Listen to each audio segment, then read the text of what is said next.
At first, it was just a routine school visit. A deputy and her canine partner, walking the halls, doing what they'd done dozens of times before. But then, the dog growled. Not at a student, not at a stranger, but at the school's janitor.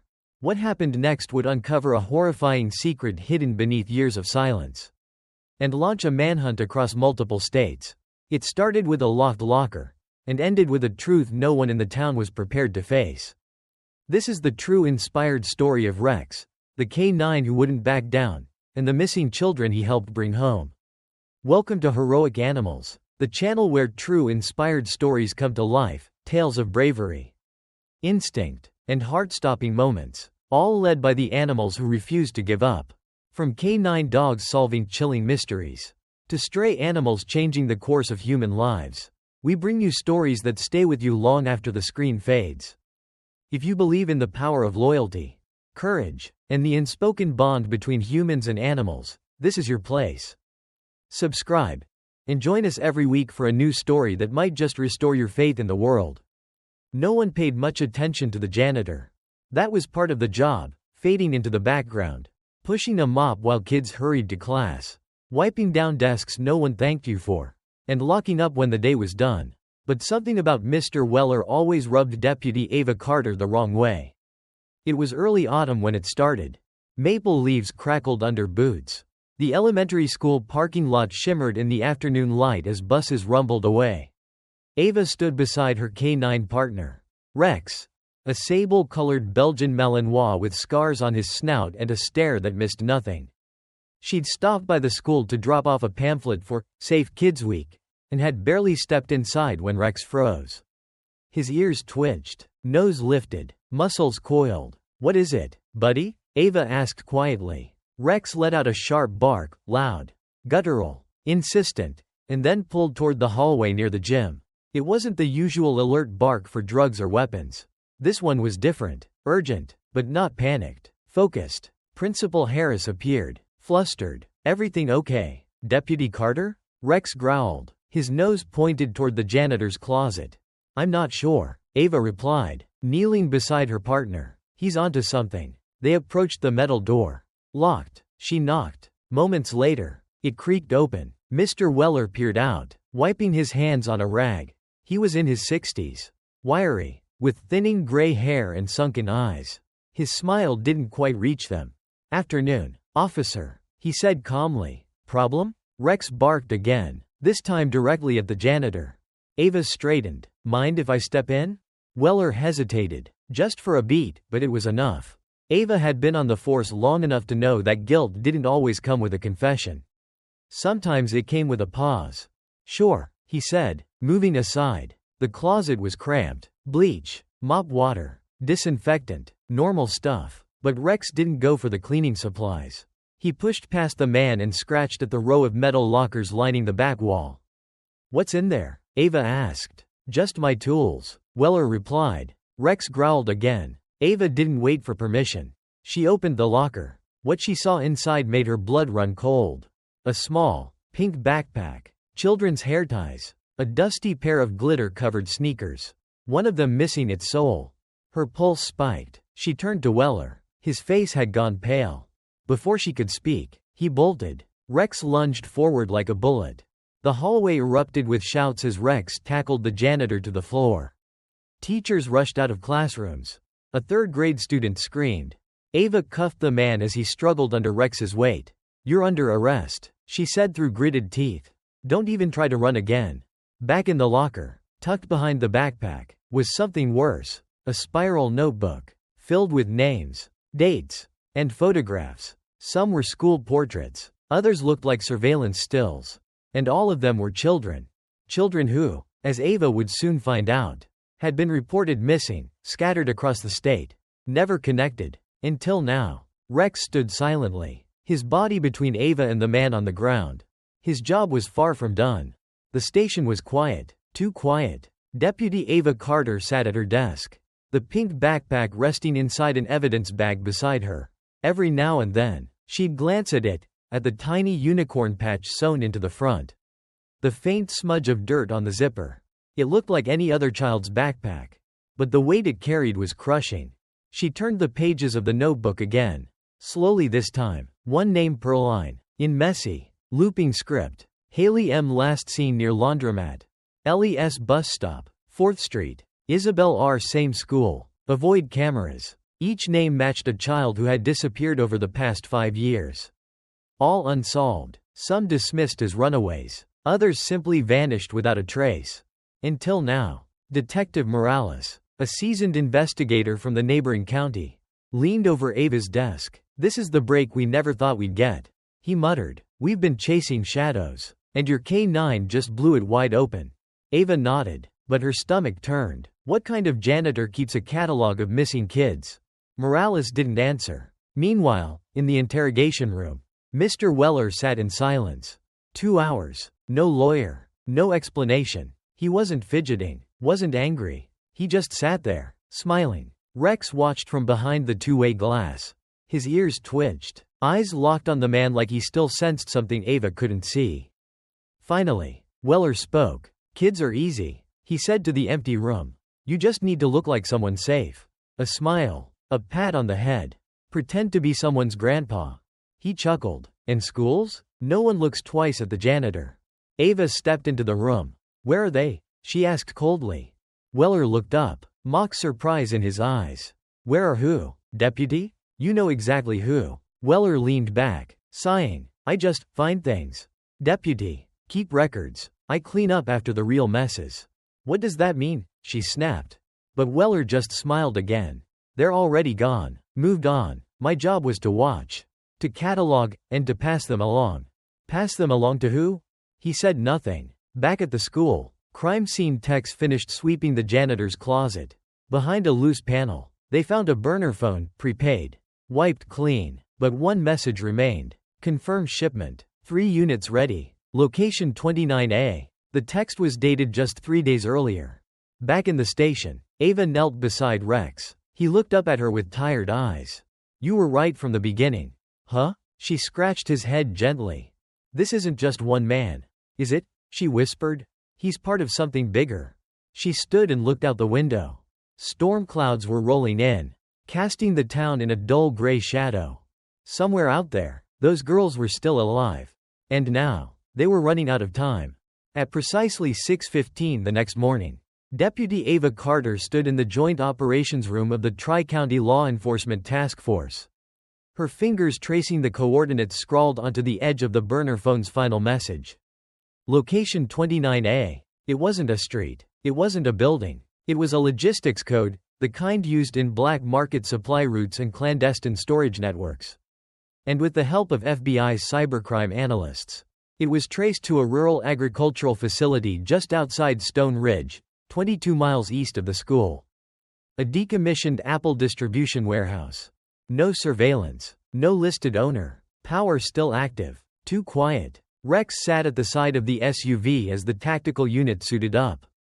Ava ran her hand across his back as she checked her weapon. The tension in the air was palpable, like static before lightning. "Rex found the start of this," said Agent Morgan, the FBI lead on the case. "Let's see if he can finish it." They arrived just before sunrise. The warehouse loomed like a rusted skeleton against the pale morning sky. Crows scattered from the roof as the vehicles approached. No movement, no sound. But the moment Rex's paws hit the gravel, he pulled forward. Hard. He tugged Ava toward the far end of the compound, toward a steel hatch flush with the ground. A cellar door, bolted shut from the outside. No windows, no airflow. Rex growled. They forced it open. What hit them wasn't a stench of decay, but the sharp, clinical smell of sterilization chemicals.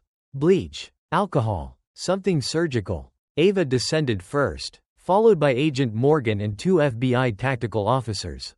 Rex moved ahead, tail low, ears sharp. His muscles were taut, every step calculated. The tunnel opened into an underground storage unit. But it wasn't holding apples or crates. It was lined with medical partitions, temporary walls, like those used in makeshift clinics.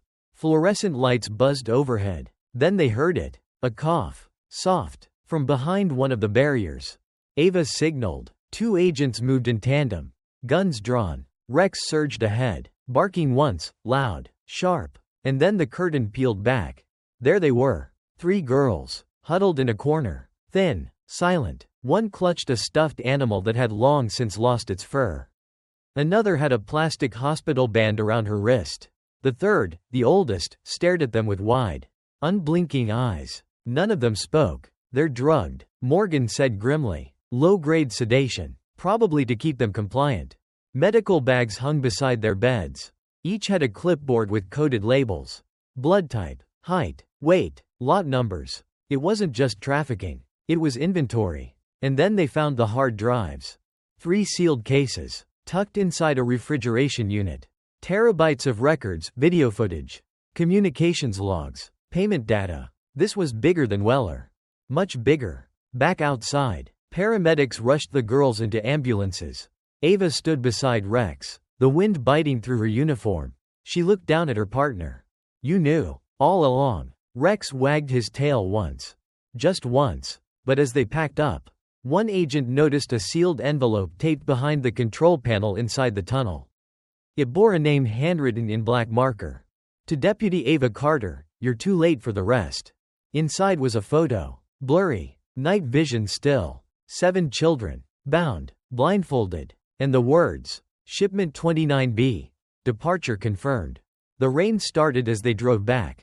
Not a soft drizzle, but a cold, relentless downpour that blurred the windshield and soaked the world in gray. Ava Carter sat in silence, staring at the photo again. 7 children. Bound. Blindfolded. And that line, Shipment 29B. Departure confirmed. They weren't just witnesses anymore. They were hunting ghosts. Inside the FBI field office, Agent Morgan paced in front of a digital map. Lines connected disappearances, facilities, and confirmed drop points. The investigation now spanned 4 states. Whoever's behind this, he said grimly, they have funding, transportation, clean paper trails, and they know exactly when to disappear. He pointed at the photo. Shipment 29B left before we found the orchard bunker. Meaning there's a second location. Likely en route. They always move fast, within 72 hours max.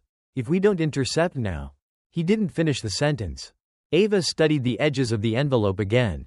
It was too deliberate. Clean tape. Unweathered paper. It wasn't panic. It was taunting. There's no way Weller knew all this on his own. She said quietly. He's a pawn. A watcher. Morgan nodded. Handlers like him usually take orders from clean contacts. People who can blend in.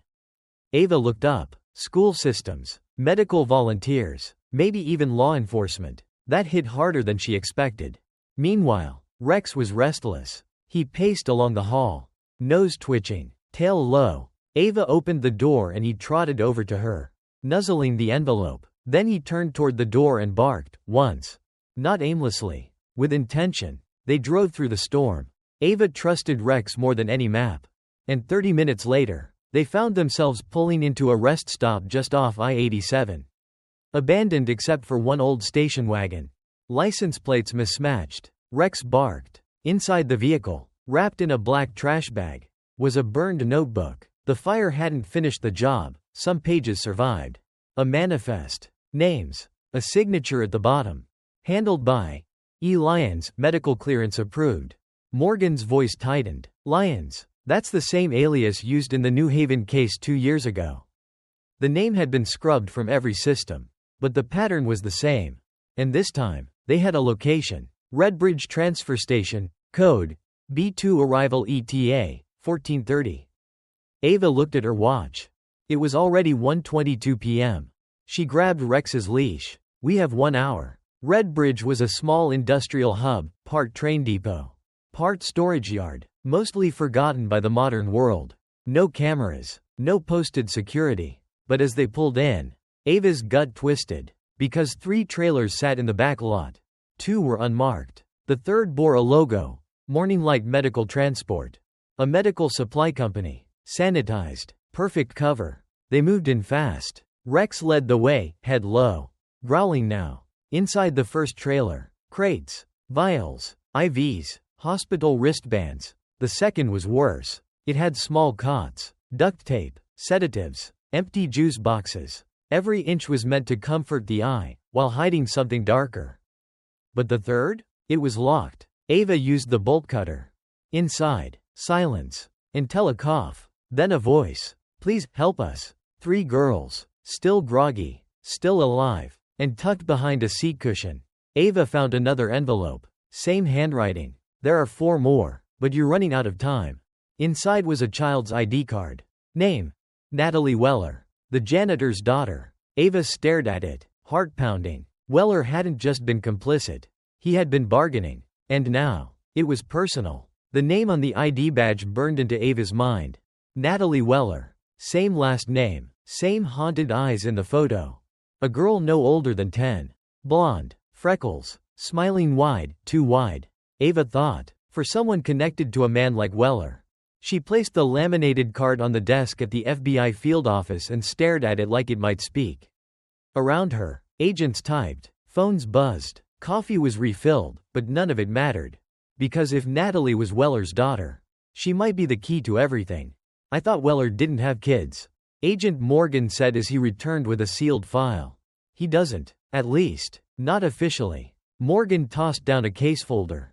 Natalie Weller. Reported missing 6 years ago from Albany.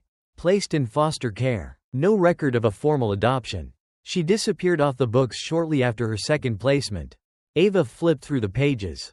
Photo from a group home. Psychological notes. Withdrawn. Easily startled. Clings to older girls. Then a final line in bold red ink. Case closed. Presumed runaway. Ava stared. Presumed runaway at 6 years old? Morgan's jaw tightened. Someone wanted this buried. Meanwhile, Rex scratched at the edge of the desk. Not at the folder, but at the evidence bag beside it. The one with Natalie's ID. Ava picked it up. You smell something, boy? Rex let out a low whine. His nose brushed the plastic. Then darted to the window. Let's go, she said. They drove to the foster home listed in Natalie's file, River Glen House. A state-run group home now closed due to funding issues. It stood at the edge of a dying suburb. Windows boarded, roof half caved in. Rex jumped out before Ava could leash him. He darted straight to the backyard. There, behind an overgrown hedge, stood a rusted shipping container. Unmarked, padlocked, and on the door, spray-painted in red, were the letters. B2. Same as the transfer code from the warehouse. Ava called it in. FBI units arrived 20 minutes later. They cut the lock. Inside were old bunk beds, child-sized clothing, and scratch marks on the interior walls. But that wasn't all. A plastic bin under the bed held documents, birth certificates, school records, photos, dozens of them. Every child had one thing in common. Their names were wiped from the system shortly after entering state care. Ava's throat tightened. This isn't just trafficking. It's systemic. They're using the foster system to source children like livestock. Morgan read through the papers, his face growing paler. Hospitals, schools, even local law enforcement. Someone high up is helping keep this hidden. Rex barked. He was at the far end of the container, pawing at the floor. Ava rushed over. There, wedged between 2 rotting floorboards, was a tattered cloth doll. Wrapped inside it, a SIM card. Back at the lab, technicians recovered encrypted messages, emails between someone calling themselves Owlmaster and various anonymous accounts. And buried in the metadata, a list of active case numbers marked for priority removal. One of them was dated 2 days from now. Shipment 29C. Destination: Bayville Private Institute. Ava's breath caught. That was a school. We've got less than 48 hours, she said. Morgan looked up. Then we go in quiet. We find the handler. And we shut this entire thing down. Ava clipped Rex's vest. He was already standing by the door. And in her gut, she knew Natalie Weller might still be alive. But she wasn't just a missing child. She might be the only survivor who could name names. Bayville Private Institute looked like a postcard. Red brick buildings wrapped in ivy. Perfectly trimmed hedges. A wrought iron gate with gold lettering. Smiling staff. Children in pressed uniforms laughing as they walked between classes. To any outsider, it was the kind of place parents would dream of sending their kids. But Ava Carter wasn't an outsider. And Rex wasn't fooled by appearances. As the black SUV rolled past the main drive, Ava felt it again, that tug in her gut. The instinct that had never failed her. She looked at Rex in the rear seat. His ears were up. His muscles were tense. Something was very, very wrong. They didn't come in guns blazing. That was Morgan's call, smart. Considering the school had connections to elite donors, board members, and judges, one wrong move and the whole investigation could disappear. Instead, they posed as a federal inspection unit, citing an anonymous tip about student safety violations. The principal, Dr. Leland Krause, met them in the foyer. Tall, composed, mid-50s, silver hair that seemed painted on. He smiled politely but didn't offer his hand. "I assure you," he said smoothly, "our students are perfectly safe. We've passed every audit for the past 5 years." Morgan nodded. "We'd still like to walk the grounds. Talk to staff. Standard procedure." Krause hesitated, but something behind his eyes flickered. Then he stepped aside. "Very well. We have nothing to hide." Ava and Rex moved first, walking past open classrooms, through the dormitory hallways, and into the recreation wing. Everything was clean, too clean. Rex's nose twitched. He slowed down near a janitor's closet. Again, Ava stopped. Déjà vu. She opened the door, and found nothing out of place. Except, Rex scratched the floor. Thin tile. Hollow beneath. Ava knelt and tapped. Then she found it. A trapdoor under the mops and cleaning fluid. She looked up at Morgan. "It's happening again." They waited for backup. Then they opened it. A concrete stairwell descended into darkness. The air was stale. Rex growled, low and menacing, as they reached the bottom. What they found was a maze of soundproof rooms. Each one barely larger than a closet. Each with a cot, a bucket, and a vent. And one more thing. Names etched into the walls. Names Ava recognized from the notebook. In the last room, there was a mattress pushed aside. Rex darted toward it, pawing at something beneath. It was a child's drawing. Crumpled, torn, but still legible. A stick figure girl with bright yellow hair. A man with a long coat. A dog. And scribbled beside it in shaky handwriting. "Natalie, I saw the dog. He's coming." Ava's throat tightened. "She's been here." They swept the rest of the basement. Empty. But it hadn't been for long. Hot plates were still warm. IV drip still half full. They'd cleared out, fast. On a nearby desk sat a whiteboard. 29C loaded. South route. Do not delay. Morgan snapped into motion. Get the roads locked down. Pull traffic cams. Run every freight and transport van headed south in the last 4 hours. He turned to Ava. "We just missed them, but if we move now." "I'm going," she said, already leashing Rex. Morgan didn't argue. He handed her a printed map. "They're not using main highways. They're smart. Probably rural. Follow your dog." Back in the SUV, Ava opened the window slightly. "Rex, find her." He sniffed the drawing again. Then growled, and lunged toward the glass. He had a scent, and they had a chance. They didn't have time to wait for a convoy. Ava took the SUV and left the rest behind. Morgan. The agents. The protocols. The only partner she needed now sat beside her. Rex. Eyes sharp, nose flaring with each gust of wind coming through the cracked window. The girl was out there. Natalie. And Rex was locked in. They drove south along cracked rural roads that ran parallel to the main interstate. No cameras, no patrols, no one around, except for the truck. A mile up ahead, it appeared just past the bend. A box truck, white, no markings, rusted at the wheels, driving slower than normal. Rex barked twice, fast and urgent. Ava's eyes narrowed. She flicked off her lights and stayed 2 car lengths behind. She radioed Morgan. Suspicious vehicle matching the transport window. Heading east on County Route 17. No escort. Requesting backup. ETA? 25 minutes. Morgan responded. Too long. Ava made her decision in silence. She reached into the glove box, pulled out her badge, her sidearm, and the emergency lights. She flicked them on and hit the gas. The truck jerked as its driver saw the lights behind him. It veered slightly, then accelerated. Don't, Ava whispered to herself. Don't run. But he did. The truck lurched forward, tires squealing on wet asphalt. She gave chase. 3 minutes later, the truck swerved off the road, crashing through a barbed wire fence and into an abandoned orchard. Trees snapped as it careened between them, branches scraping the roof. The vehicle slammed to a stop beside a collapsed barn. The door opened. 2 men jumped out. One carried a rifle. The other had something worse, a remote trigger device.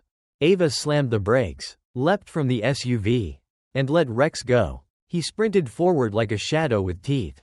The man with the rifle raised it, too late. Rex lunged, clamped onto his arm, and dragged him down in one clean motion. The second man raised the remote. Ava fired once. He dropped. Everything went quiet except for the wind. Then, whimpering, from the back of the truck, Ava raced to the doors and threw them open. Inside, 4 children, dazed. One of them, Natalie Weller, curled up in the corner, arms shielding her face. "Hey," Ava whispered, climbing inside. "It's okay. You're safe now." Rex poked his head in, tail low, ears back. Natalie's eyes met his. She blinked, confused, then reached for him with trembling fingers. "You're the dog from the picture," she whispered. "You came." Ava's throat tightened. Morgan's team arrived 15 minutes later. The children were loaded into ambulances. One by one, they gripped Ava's hand as they passed, too tired to speak, but too grateful not to try.